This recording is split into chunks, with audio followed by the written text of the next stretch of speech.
Hello, and how are all of you today? I'm Jared Johnson, the Jared J. Joining me to my immediate left is recurring guest to the show, the Talmadge Rodger Varnado, the... Hello. Greetings once again, Talmadge. As we've done in the past, we'll be talking about the National Football League today, specifically as it relates to fantasy football. Okay. Although what's done on the actual NFL field does dictate the outcomes in fantasy. So there is that. But we'll be talking about fantasy and specifically talking about some rookies that could have an immediate impact in 2025. With a lot of rookies, it may take 2 or 3 years. They may still have a great career. With some Jaden Daniels, they are great right away. So we'll talk about some of the top rookies this year, and I'm going to give maybe, I guess, a prediction, like a range of how many points I think they could average in fantasy.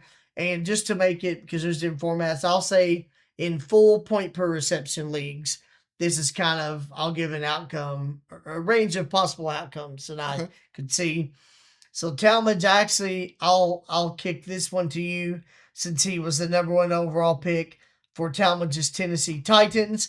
I do have Cameron Ward on here. I'm projecting potentially, because he's day 1 starter unless something drastically changes over the next, we're shooting this in June. He will. But I don't have any doubt. I think it's reasonable to expect he could average 15 to 18 points per game as a rookie. That's pretty darn good. But you're a day 1 starting quarterback. You're the one out there throwing the ball. That's not at all unrealistic in my opinion. But Talmadge, what do you see for Cameron Ward? Stats wise, and I'm not going to do this with every person, obviously, or every player.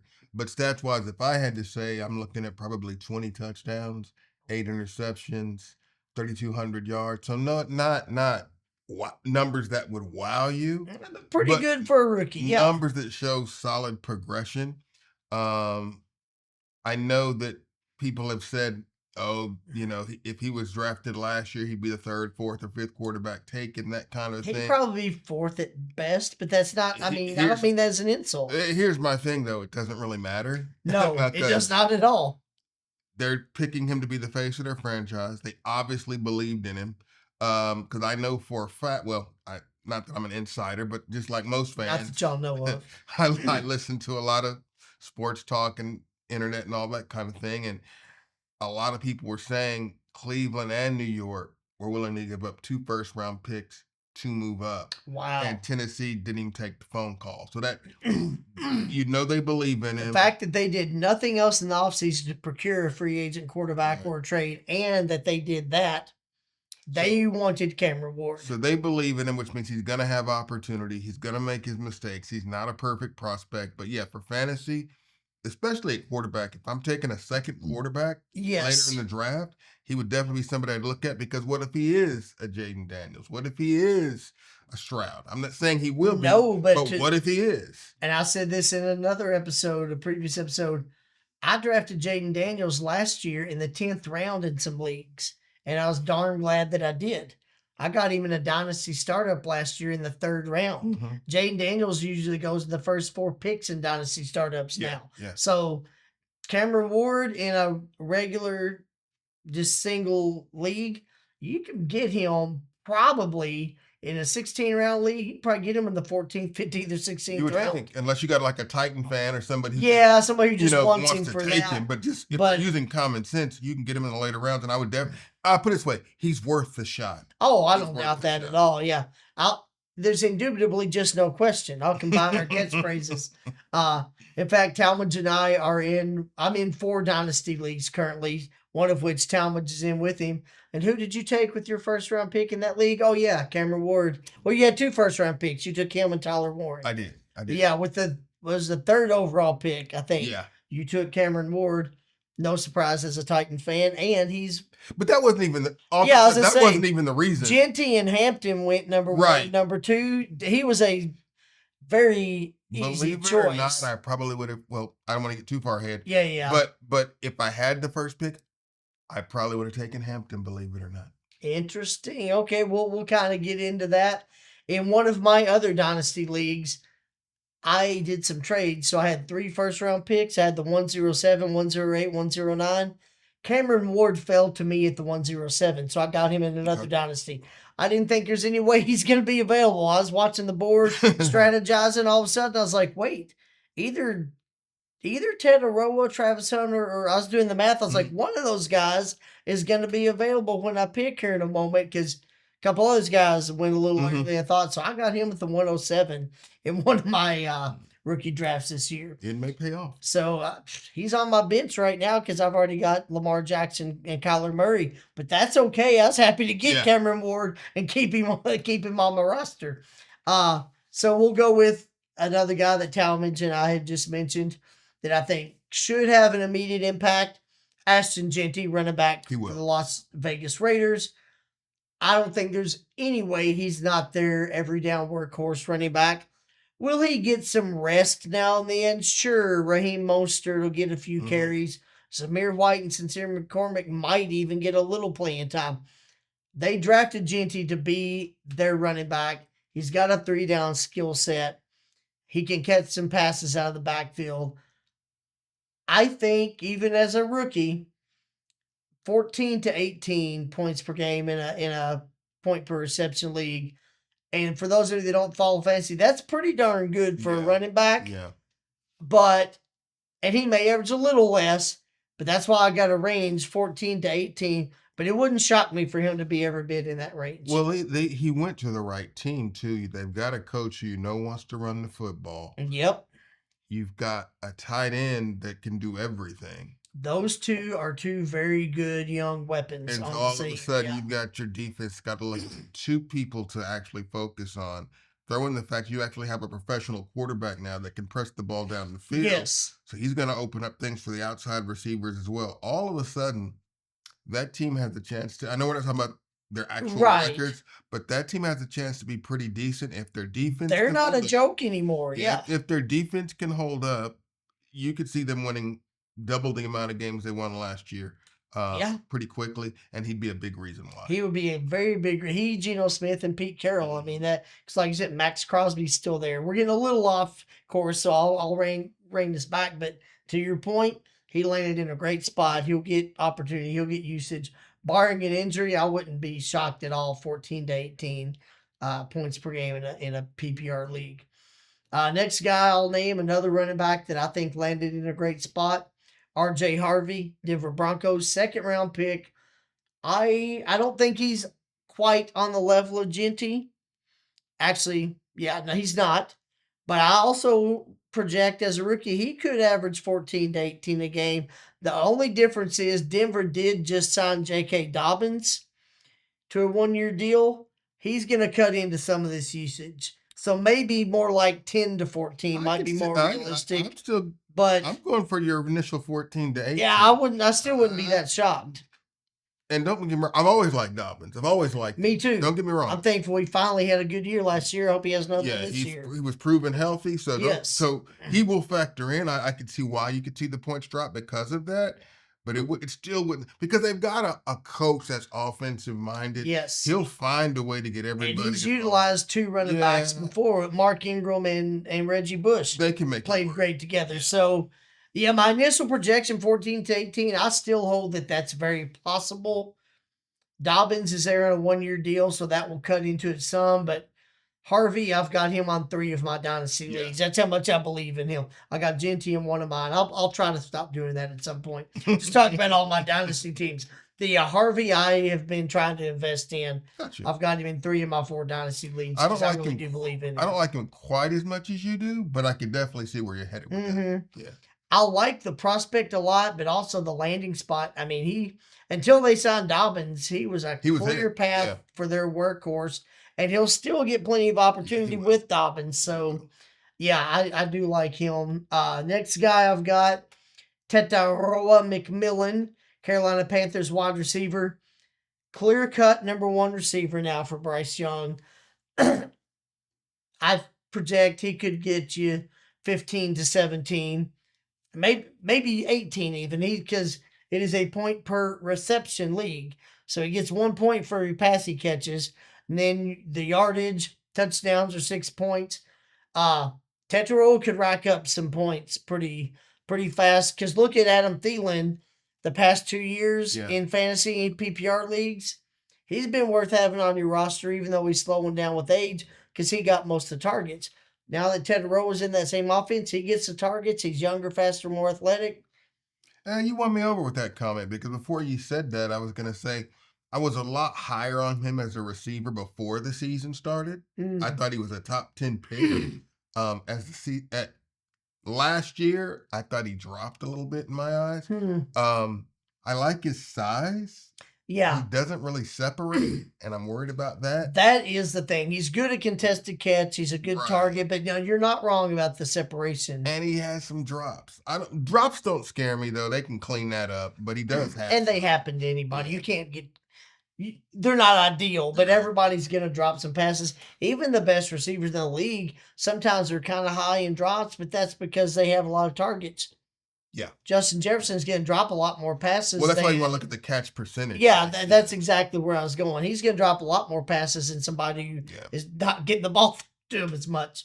Next, he went to, but to your point, he went to a good place. I mean, yes, if he's going to do well, that's where he's going to get targets funneled, and Bryce Young needs a weapon like this. You and I've talked about that in one other episode as well. So yeah, Tetero is in a good spot there. Next, 2 guys I've got, and we'll talk about them one at a time, but it's the 2 Ohio State running backs. Trevion Henderson, who was one of my favorite players in this draft, went to the New England Patriots. He will, at least at first, be sharing some time with Rahamondre Stevenson. I'm not saying anything personal against Rahamondre. He's going to take that job. But it shouldn't be that hard for Trevion to overtake that backfield. In a dynasty, he's a lot more valuable because even if it's year 1, he's splitting a lot. Trevion should be their running back, I think, by year 2. Even as a rookie, I've got the projection for him 10 to 15 points per game. It could even be a little higher, though. Here's my thing on that and where he went. He went to Vrabel, who wants to run the ball. But here's my question, and we don't really know because Vrabel's never been in this position. True. Is he a coach that wants a lead back, or was he a coach that had a lead back because it was Derrick Henry? If he's a coach that wants, just his philosophy is one guy's going to dominate, then I think that helps Henderson a lot because I think he'll develop it. I don't think it's, But is that really his philosophy, or was it more of, I don't truly believe in that, but I got Derrick Henry right. So I'm just... That's a good point. Because we don't really have a history. We don't know. So I'm curious. When you've got Derrick Henry, there's no looking at the sideline for who else is there. Unless you're bringing somebody in for the 3rd down. Yeah. Other than that. On occasion. We saw some of that with Tajay. Get a little off track. But, Trevion, though, another thing, he's a good pass blocker, which means he don't have to come off on 3rd downs. He's a good receiver out of the backfield, and you got a good young quarterback in Drake May that needs weapons. I really believe he's going to be the lead back. Like I say, I'm scared to say that because I don't, what we just said, but I believe it too, though. The talent I think he'll be the lead back. And again, it's no personal against Rahamondre Stevenson. I just think this young man is a very good talent. So, and then I'll touch on his teammate, Quinshon Judkins, to the Cleveland Browns. He's in a good spot because he's a big physical runner going to a team that likes to pound the ball. Nick Chubb's now with the Texans. They do have Jerome Ford. They also drafted Dylan Sampson. You might see some of a committee. Jerome Ford's good enough. He should get some playing time.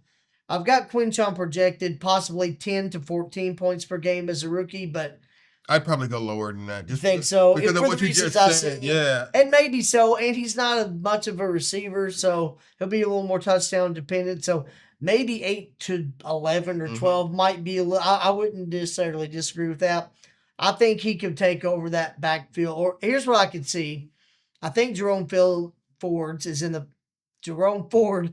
final year of his contract this year. Probably. I could see him moving on. Not that he's not worth anything, but Quinshon and Dylan Sampson then being kind of like Quinshon and Trevion were in college. I could see by year 2 that being your 2-headed force at backfield, and maybe Quinshon's a bigger, more durable. He might get more carries. Gotcha. So that makes sense. Again, I've got Quinshon, I think, in I said I was going to stop doing this. I've got him, I think, in a couple of my dynasties because I do think he's a good long-term investment. Let's see. Sticking with the running backs, I'll go Caleb Johnson, Pittsburgh Steelers. You may disagree with this and other people too. I got projected 14-17. That might be a little high, but here's my thing. Najee Harris is gone. We know Jaylen Warren's pretty good. He's a great fit for that backfield because he's a big, strong running back who, again, going to a team that likes to pound the ball. I could see him getting a lot of opportunity, and if he gets enough touchdowns, I don't think 14-17 is out of the realm. I also wouldn't be shocked if it was more like 10-14, but that's why I've got the 14 as. I could see that kind of being the meat of where he could settle. I just think he's got the opportunity. He's a big, powerful guy. This is tough for me because I don't trust their offensive line. I thought you were going to say offensive coordinator. I was going to say I don't either, but I do. I like him a lot. Well, former Titans. He was good when he had Derrick Henry and AJ Brown. I like him. I'll try not to get off track too much about that. But I don't know if their line's very good. It's a tough one for me. I like him as a player though. Yeah. So I think your assessment, that 14 number, either it's the high or the low. Yeah, I think you're right. That's why I wanted to clarify that. I could see that being probably peak. Low, but I'll put it this way. If he takes to the role and it's not an offensive line problem, better than Harris did, I could see that number being super high. Okay? Yeah. I was never a big Harris fan at all. He's okay. I've not been a big fan of him. But I wasn't a fan of him in college either. I just never liked him as a player. So, that's what I'm saying. Was it the line or was it Harris? I see. If it was Harris, I'll go on the high side with Johnson. Yeah. If it's the line, I'll go on the low side with Johnson. So I hate to hedge, but it's hard to know. But all of this is, there's a lot of, we haven't seen this guy play a single down, any of these guys on the NFL level. But speaking of big, powerful running backs, Marion Hampton will transition talking about Najee Harris. I think for a career, Marion could rival Genty's success. Different type of players, but I'm, as much as I like Ashton Genty, and I really, really do, Marion is big, powerful, fast. I could see him. I love him. What I projected as a rookie is 10-13. And that's because starting out, he will split time with Najee. Like it or not, by year 2, I see him taking over. Maybe year later. 2, by the second half of year 1. You beat me to it. I was going to say maybe by the. I'm just not a Harris fan at all. That's probably my he'll get an opportunity, but O'Marion is young. I love him, and I like O'Marion a lot. So, and this says a lot because I know Genty is the guy. He was. I'm not trying to say he wasn't right. But you could talk me into Hampton being the best. But you could really talk me into it. Hampton could end up having a better career. I'm not. That's not a prediction. But they're both so good. Yeah. Hampton would have been the running back in most other draft classes. Maybe not over Bijan that year. I thought he'd go a little higher than he went. I was shocked that he fell when he. The only reason why I wasn't shocked because of his position, but talent-wise, he should have gone higher. I concur. There are some teams that passed on him that I was like, really? Yeah. Yeah, I know he's still on the board, right? So, yeah, as a rookie, I'm projecting maybe 10-13, but he could have some weeks over 20 and probably will. If you got a chance to take him, I would take him. Oh, and you can probably get him reasonably late because some people will go, yeah, but Najee's going to, if you can get him around 8 or later and just keep him on your bench and see what happens, heck yes, do that. Let's see. I'll shift to now. Here's a receiver that I really like, and he's in a spot to get some opportunity. Jaden Higgins out of Iowa State going to the Houston Texans. Nico Collins is the clear-cut number 1. We know that. Tank Dell's out probably for the year. Yeah. Jaden Higgins is a rookie, but he should be their clear number 2 receiver. They don't have a tight end that gets a lot of passes in Dalton Schultz. He's not a bad tight end. He's not going to keep Jaden Higgins from getting targets. No. So Higgins is 6'3", 6'4" with good speed. They spent a second or third round. I think a second round pick on him. I don't remember. It was one of the two, yeah. I'm projecting 10-13, and that's only because I know Nico's going to get the bulk of the targets. He, like Hampton, will probably have some weeks where he's well beyond 13 fantasy points. So, again, you can probably get Jaden Higgins in the back half of your drafts. He's worth doing that, in my opinion. I agree. And the other thing too is that their receiver room has to kind of sort itself out because they brought in a lot of new bodies. And like you say, Also, his college teammate Jalen Noel, who's also very good. Right. So that's the only reason I'm and Christian Kirk. My apologies, I forgot that they signed him. That's what I'm saying. Their whole room has changed, so it kind of has to sort itself out. So it's hard to predict points for him. I concur. But he's one of the ones I think could explode on the scene if he takes control of the room, not over Collins, but but if it sorts itself out. If it doesn't, he could get lost in the shuffle just because they brought in so many. It could new be players, a mixture of him, Christian Kirk, and Jalen Noel. Or up and down. One game he looks like kind of like Green Bay's receivers. Yeah, so that's my only fear. But it's not the talent. It's not the talent. Oh, I believe in the talent, but you're also. I believe in the talent of Jaden Reed and Matthew Golden. I'm gonna tell you right now, I don't draft either one of them in fantasy because I could draft another guy that's going to get more usage that may not be more talented, but he's going to probably help my team more because Jaden Reed might give me 30 points one week and 8 the next. If I can get somebody who's going to get me 15 to 20 all the time, that's what I'm going with. I'll sum it up like this. I like Higgins as a talent. Don't misunderstand me. And the proof that I like him as a talent is he's drafted in the same division as my Titans, and I cringed. So that tells you right there. That's a good point. I know he can play. It's just a matter of, like I said, they've brought in so many new bodies. Yeah. How's it going to really sort that out? Yeah. How does he really fit? Very valid point. Let's see. I'll just go a few other guys. I'll name one other quarterback, Tyler Shahuga for the New Orleans Saints. Talmadge has one good point that I'll have him say about Shahuga, but when he was drafted, okay, they spent a second round pick. I was like, okay, they're probably looking at him for the future. Now Derek Carr's retired. So unless Jake Haener or Spencer Rattler beat this guy out in camp, we're probably looking at a day one starter unless they still do a trade for Kirk Cousins before the season starts. That could happen. Atlanta's not trading with New Orleans. No, I was just saying, that seems very unlikely. Shahuga is probably starting right away. I'm projecting he could at 10 to 16, and that might even be on the low end. Because for a quarterback, it's not that hard to get double digits and even 16. That sounds about right to me. Yeah. I might go. He could have some spike weeks, and but if he's the one out there throwing the ball every down, and I like him more than most. I do, like we talked about. I don't dislike him, but you brought up a good point before we rolled camera. So he's got a lot of experience because he's been a 6 years?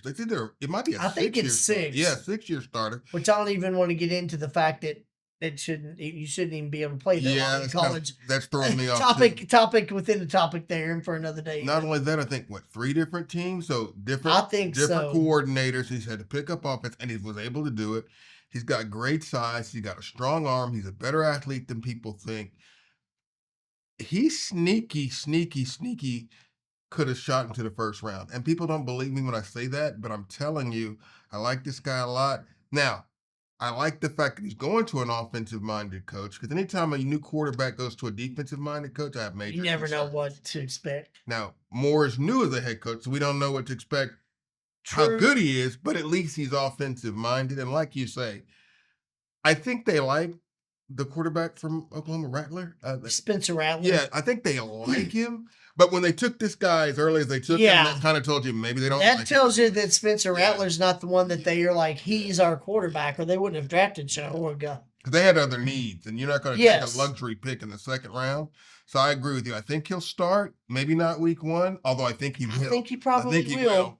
And I'm curious to see how well he plays. And I think he could be a quarterback that has a better rookie year than people think, but then the higher upside quarterbacks, like even a Shador, and of course Ward, will actually have better careers. I could see that. Yeah. But I think he might get off to a better start than people think. He reminds me a lot of Bo Nix for the reason I mentioned. For the experience level. Yeah. And he's getting the opportunity right away. Like, I'll just hypothetical. Jackson Dart could end up having a better career, but he may not play as much as a rookie. Shahuga may be. Yeah. So. And he reminds me a lot of Will Levis, so we'll talk about that some other time. Talmadge knows a thing or two about Will Levis. I'll round it out with just, I guess, a couple more guys, but here's one that a lot of people are really high on, but some people may not be. Cam Skattebo for the New York Giants. their running back room is kind of wide open. He could either be in a 3-man committee with Devin Singletary and Tyrone Tracy, or within a few weeks he could run away with the lead back. And Tracy played better than I thought he would last year. He did. He just got in the doghouse with all them fumbles, so that's why I say it's kind of wide open. I've got Scatabo projected 10 to 14, but it could easily be 7 to 9, contingent upon usage. It's hard to say. If he plays, that 10 to 14 is right on target. That's what I'm saying. But this is if it breaks his way where he's the starter, like the workhorse, so to speak. But I will say this about his college career: super productive. Oh my goodness! He might not aggressive, runs hard. He's more versatile than people give him credit. Right, he's a receiver. People knock him for the things that he can't do, but all I know is when you watch him play, you had to stop him to win. Player. Yeah, and he was. So I like him just for his productivity. Yeah. These other backs are probably more talented. I think so too, but that doesn't mean he can't play. I mean, I would take him on my football team. There's no question. Yeah, I like him an awful lot. I do too, because he produces. And he fights for it. If you're going to tackle him, you got to earn it. I like the way he plays, so we'll see how that goes. I wish him great success, except for when he plays the Commanders. Actually, I don't care. Get 100 yards as long as we still beat the Giants. I can still be a fan of somebody else. That does. Daniels has 400 yards passing. His 100 yards rushing probably. It's not going to phase us. That's exactly. It's a perfect example. And then I'll end with a guy that's kind of a sleeper. Also, things will have to break a certain way. But one of my favorite rookies in this class, SMU product, Brashard Smith, went to the Kansas City Chiefs. He's one I really wanted the Commanders to get, and they took too long. They did get another pretty good running back, I think, potential-wise in the 7th round, in Ja'Cory Krosky-Merritt. Story for another day. But with Brashard, he's a converted receiver. He had over 1,300 yards rushing last year. He runs a 4.39. Now he's playing for Andy Reid and with Patrick Mahomes. If you're fast and you can run routes and get open, Mahomes will get the ball to you. At the very least, I could see him being like Jerick McKinnon was a few years ago. And Kareem Hunt's getting older. Pacheco's coming off that leg injury. They did sign Elijah Mitchell, but if Brashard gets their attention early on, he could carve out a role as early as this year. He went to the perfect place. He really did. I've got him projected 10 to 15. The 15 may be a little optimistic. I don't think a lot of it's playing time wise, but with his receiving skills and Mahomes, he's going to take that job. I'm sorry. You think so? I really believe that. I think possibly by year 2. He's under 200 pounds, so a lot of people are worried about that too. But he's got a lot going for him, and he's in a great spot. And congratulations to them for grabbing it. They got him in the 7th round. Yeah. So I think people are going to regret that. He's really explosive. I do too. I couldn't believe he's still there. He's an elusive runner. That's why I was mad. I was like, Washington, y'all missed on him, but y'all had all these rounds. Y'all could have taken him. The Chiefs, congratulations for grabbing him. That's what they should have done. I've got Brashard Smith on all 4 of my dynasties because I've been getting him either in the very end or off of waivers after the rookie draft. I was about to say, you can get him on waivers. Oh, I did in our league. I've got him in all 4 of my dynasties because I don't even care if it takes a year.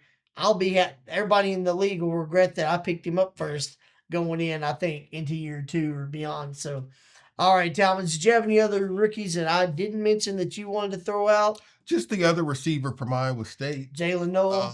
He's the only one I'd mention, but again, same problem. Very talented. I just don't know what role he's going to play on that team. They might have one of the best wide receiver rooms in the league, except for the fact that you don't really know roles except for college. Except Nico. He's the only one that's locked in. If the roles straighten themselves out, they could find themselves in a very deep receiver room. And again, not happy about that as a Titan fan. That is very possible, though. So, all right. Thank you all so much for joining us today. I hope you did like the episode as much as we did. If you did like the episode, please show that by clicking the like button. If you've not already done so, please go ahead and subscribe to the channel. It will help enable me to continue to bring you more of this type of content, as well as many other types. So, for the Talmadge Rodger Varnado III, I am Jared Johnson, the Jared J. Hope you'll have a great week, and I hope I see you again real soon. Yeah, I didn't.